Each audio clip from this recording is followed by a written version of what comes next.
ஒரு சமயம் வைகுண்டத்தில் அமைதியாக கண்களை மூடி தியானத்தில் இருந்தார் மகாவிஷ்ணு. அந்த நேரத்தில் திடீரென வானம் சிவந்தது. ஒரு சக்தி அருகே வந்தது. அது சாதாரணமில்ல, கோபத்தில் எரிந்து கொண்டிருந்தார் மகாலட்சுமி. அப்படி கோபத்தில் வந்த லக்ஷ்மி பார்த்து, ஆஹா, இது என்ன லக்ஷ்மி என்று நாராயணன் கேட்டார்.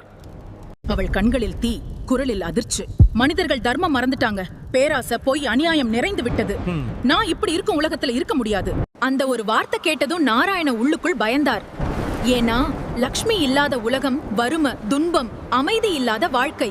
அவர் உடனே எழுந்து கைகளை கும்பிட்டு, ஒரு வாய்ப்பு கொடுங்கள், எல்லோரும் திருந்துவார்கள் என்று சொன்னார். பின்னர் லக்ஷ்மியின் கோபம் குறைந்தது. அவள் மெதுவாக சிரித்தாள். தர்மம் இருக்கும் இடத்தில் மட்டும்தான் நான் இருப்பேன் என்று லக்ஷ்மி சொன்னாள். அதன் பின் உலகம் மீண்டும் ஒளிர்ந்தது. இதைப்போல் ஆன்மீக கதைகளை கேட்க சப்ஸ்கிரைப், லைக், ஷேர், கமெண்ட் பண்ணுங்க.